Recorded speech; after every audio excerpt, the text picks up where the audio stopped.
दोस्तों, Bablu classes YouTube channel पर आप सभी को बहुत बहुत स्वागत है। आप सभी के लिए खास और स्पेशल वीडियो फिजिक्स में लाइट चैप्टर से लेकर आए हैं कि प्रकाश का परावर्तन, प्रकाश का अपवर्तन, प्रकाश का विवर्तन क्या है, किसे कहते हैं। तो चलिए अभी बताते हैं कि प्रकाश का परावर्तन क्या है।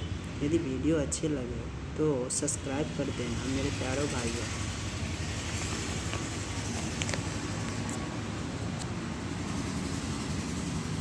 प्रकाश का परावर्तन क्या, परावर्तन को कहते हैं रिफ्लेक्शन। क्या कहते हैं? रिफ्लेक्शन कहते हैं। प्रकाश की वह घटना जिसमें प्रकाश की किरणें किसी सतह से टकराकर प्रकाश की किरण ये किसी सतह से टकराकर वापस उसी माध्यम में लौट जाते हैं। ये प्रकाश की किरण है। आने वाले किरण को हम आपतित किरण कहते हैं।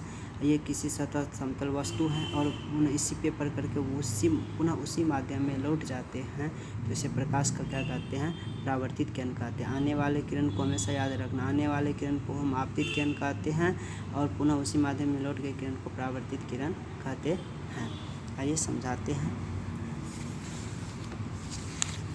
आने वाले किरण को हम समझाए कभी आपतित किरण कहते हैं। किसी आपतन बिंदु पर पड़ने के बाद पुनः उसी माध्यम में लौट गए किरण को परावर्तित किरण कहते हैं। आपतित किरण किसे कहते हैं, समझिए। आपतित किरण किसे कहते हैं? किसी सतह पर पड़ने वाले किरण को आपतित किरण कहते हैं।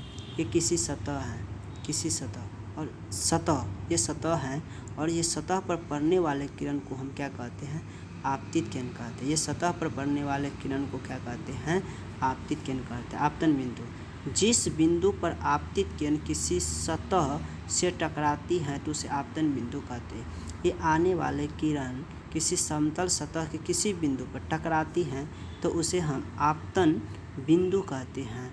परावर्तित किरण किसे कहते हैं? जिस माध्यम में चलकर आपतन किरण की सतह पर आती है उसी माध्यम में लौट गई किरण को परावर्तित किरण कहते हैं। यानी जिस माध्यम में चलकर आपतन किरण किसी सतह पर आते हैं, इस माध्यम में चलकर आपतन किसी सतह पर आती है, पुनः उसी माध्यम में वापस लौट गई किरण को परावर्तित किरण कहते हैं। अभिलंब किसे कहते हैं? किसी समतल सतह के किसी बिंदु पर खींचे हुए लंब को उस बिंदु का अभिलंब कहते हैं। ये समतल सतह, यहाँ समझाते हैं। ये समतल सतह है, ये समतल सतह है। किसी बिंदु पर खींचे हुए ये समतल सतह, किसी बिंदु पर खींचे हुए लंब को हम क्या कहते हैं? अभिलंब कहते हैं। ये समतल सतह है। किसी समतल सतह पर किसी बिंदु से हम खींचे हुए लंब को हम क्या कहते हैं? अभिलंब कहते हैं। ये यहाँ पे देखो, किसी समतल सतह के किसी बिंदु पर खींचे हुए लंब से अभिलंब कहते हैं।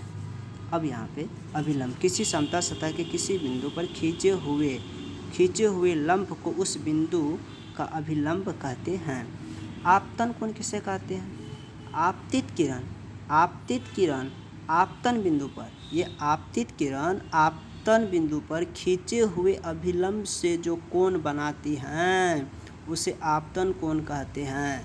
परावर्तित किरण और आपतन बिंदु पर खींचे हुए अभिलंब से जो कोण बनाती हैं उसे परावर्तन कोण कहते हैं। इसे R से सूचित करते हैं और आपतन कोण को I से सूचित करते हैं। क्लियर? दूसरा, प्रकाश के परावर्तन के निम्नलिखित दो नियम है। प्रकाश के परावर्तन के निम्नलिखित दो नियम है। नंबर 1, आपतित किरण, परावर्तित किरण तथा आपतन बिंदु पर खींचा गया अभिलंब तीनों एक ही समतल में होते हैं। आपतित किरण, परावर्तित किरण तथा आपतन बिंदु पर खींचा गया अभिलंब तीनों एक ही समतल में होते हैं। नंबर 2, आपतन कोण परावर्तन कोण के क्या होते हैं? बराबर होते हैं। देखिए, ये यदि 90 डिग्री, आपतन कोण यदि 90 डिग्री तो ये भी 90 डिग्री, ये 60 डिग्री तो ये भी 60 डिग्री, यानी बराबर होना, इक्वल होना चाहिए। इसे हम प्रकाश का क्या कहते हैं? परावर्तन कहते हैं, इसी नियम